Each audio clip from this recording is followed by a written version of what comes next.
There is a building material that will not burn. It does not rot. It resists mold, and pests cannot chew through it.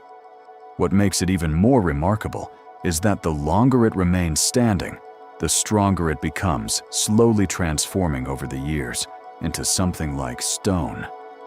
It behaves almost like living wood, naturally balancing temperature and humidity without relying on mechanical systems. A wall made from it can keep a home comfortable with barely any heating or cooling cost. Its main ingredient can be grown from seed in only 120 days.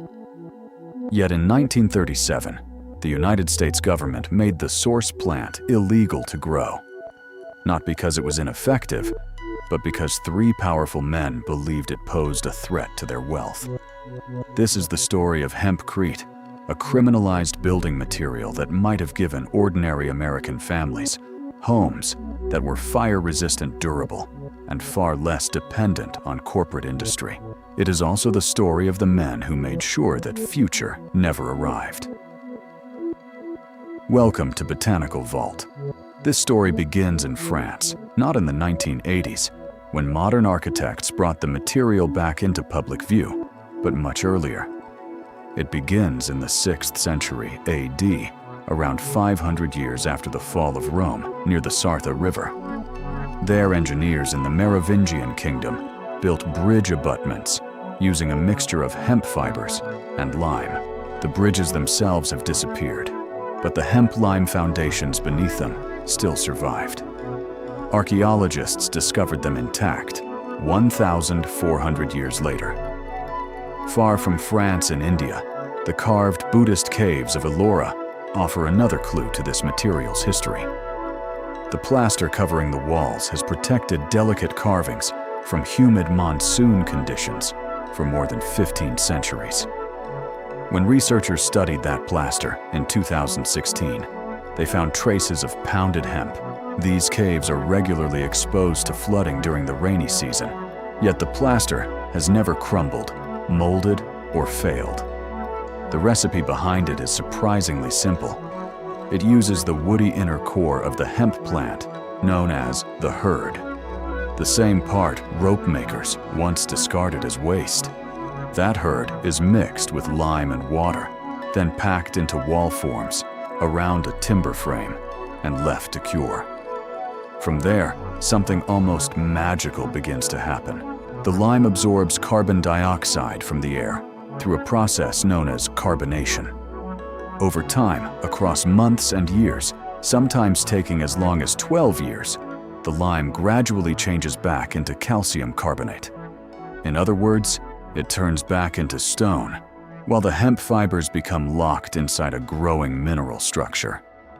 The wall literally petrifies, becoming harder and more resilient every single year it stands.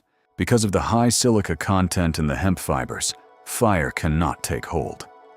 When flames touch hempcrete, the lime binder forms a charred layer that extinguishes itself. In standardized tests conducted to the ASTM E119 fire-resistant standard hempcrete walls have withstood temperatures exceeding 1,700 degrees Fahrenheit for over an hour without significant heat transfer, earning the highest Class A fire rating in the building industry without a single chemical additive. The high pH of the lime binder, around 12, makes it biologically impossible for mold to establish. Mold requires a pH of 4.5 or lower to survive. The wall kills the chemistry before it begins, and the material breathes, absorbing excess humidity and releasing it slowly, so condensation never builds inside the wall cavity. The very thing that rots a conventional house, trapped moisture behind drywall, cannot happen. There is no trap. Moisture moves through. Termites, carpenter ants, and boring beetles cannot eat it. There is no organic material their biology can process. The wall starves them. This is what Americans were legally kept from building.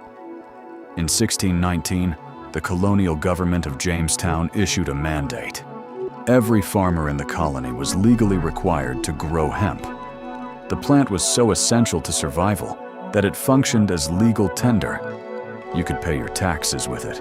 George Washington grew it at all 5 farms of Mount Vernon, recording the crop 90 times in his personal diaries. Thomas Jefferson considered it so valuable that when he designed an improved hemp processing tool, he refused to patent it. He wanted every farmer to have it for free. The American Navy was built on hemp.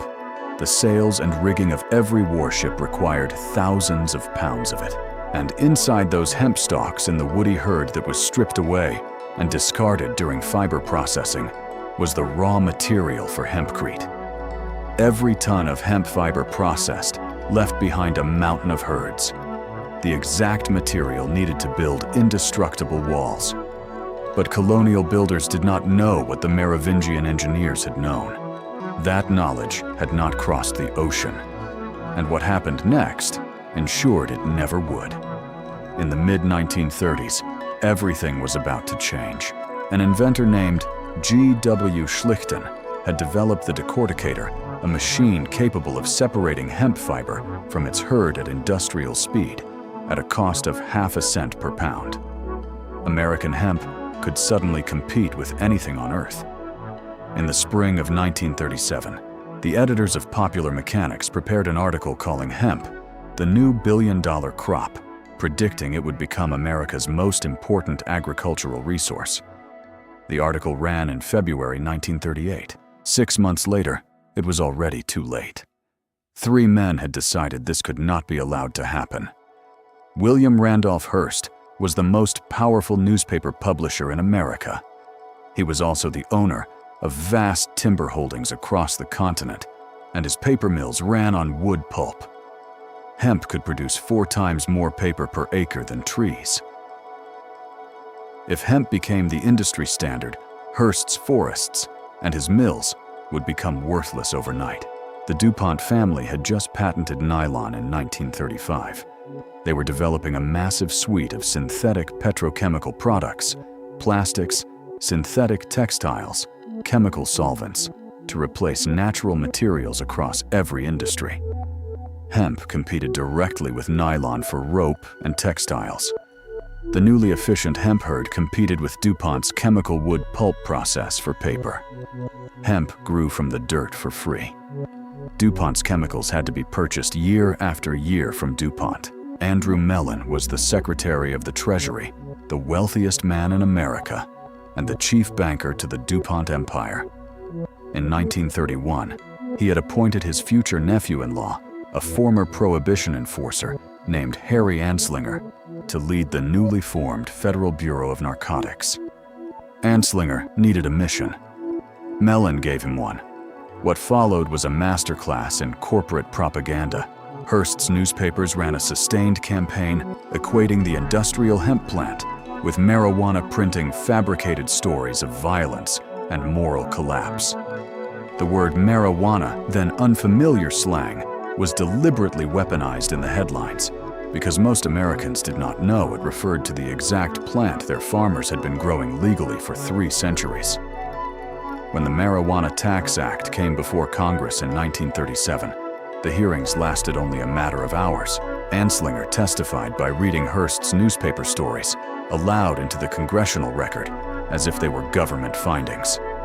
The American Medical Association opposed the bill.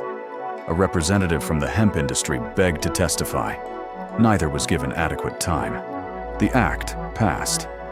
It did not ban hemp outright. It required a tax stamp to grow it.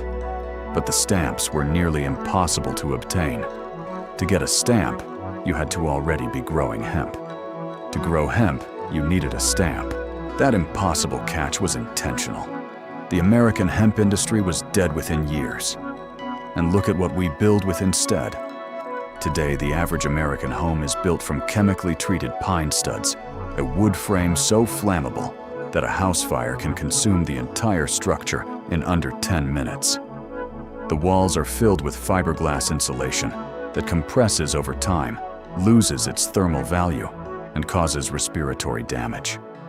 The interior is sealed with drywall gypsum panels that in a fire release hydrogen sulfide and sulfur dioxide into the air.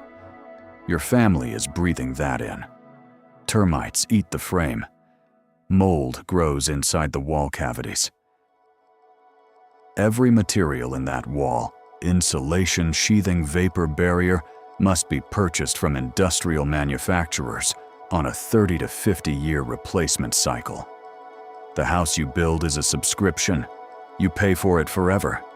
Hempcrete requires no replacement. It has no cycle. A home built correctly from hemp and lime does not degrade. It hardens. And it is entirely carbon negative, locking away an estimated 325 kilograms of carbon per cubic meter for the entire life of the building. The Merovingian bridge foundations lasted 14 centuries. The Buddhist cave plaster has lasted 15 centuries. While the United States criminalized the plant, Europe never stopped building with it. France has constructed hempcrete homes since the early 1990s. In Belgium, a manufacturer called IsoHemp now produces more than 1 million hempcrete blocks annually.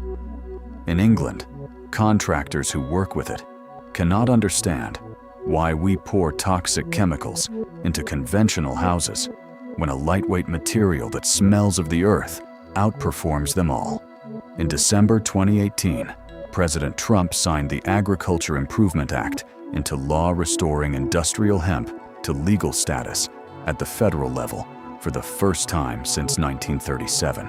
A plant that had once been so essential to early America that Jamestown farmers were required by law to grow it, and a plant George Washington mentioned in 90 separate diary entries had finally been made legal again. After more than 8 decades of suppression, hemp was no longer officially treated as a threat, but as a legitimate agricultural resource, returning to its place in American life. Then in 2022, the International Code Council added hempcrete to its official building codes, giving American architects and builders a clear legal framework for using it in construction for the first time. That recognition came 85 years late. For generations, one of the most promising natural building materials in the world had been pushed to the margins, not because it failed, but because it had been cut off before it ever had the chance to develop at scale in the United States. Now at last, it had begun to re-enter the system it should have been part of all along. And then reality caught up with the warning. After the 2025 wildfires tore through Los Angeles, architects, engineers, and planners began recommending hempcrete construction for rebuild zones. In regions where fire had become a recurring catastrophe, people were suddenly being introduced to the idea of homes made from a material flames struggle to consume. In wildfire country, where entire neighborhoods can vanish in hours, the idea of building walls that can withstand temperatures of 1,700 degrees no longer sounded radical. It sounded necessary. The people who had lost everything to fire were being offered something that conventional construction had rarely given them a chance to rebuild, with a material designed not just for comfort or efficiency, but for survival. A wall that resists burning. A wall that does not rot from trapped moisture. A wall that pests cannot eat through. A wall that grows stronger with time instead of weaker. In a place defined by destruction, hempcrete began to look less like an alternative and more like an answer. 3 men erased it from America's future.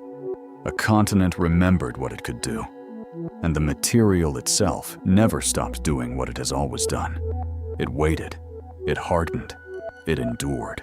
While governments outlawed the plant, while industries replaced it, and while generations forgot its potential, the material never changed its nature. It remained what it had always been, a wall that cannot burn easily, cannot rot, cannot be eaten, and cannot be controlled by a chemical monopoly. Now it is coming back, and with every passing year, it hardens into something stronger than the forces that once tried to erase it. What was buried by politics, profit, and propaganda is returning through necessity, through memory, and through truth. It never needed permission to survive. It only needed time. If this vault opened something for you, subscribe to Botanical Vault and hit the bell. Every like and every share helps preserve the knowledge they tried to erase.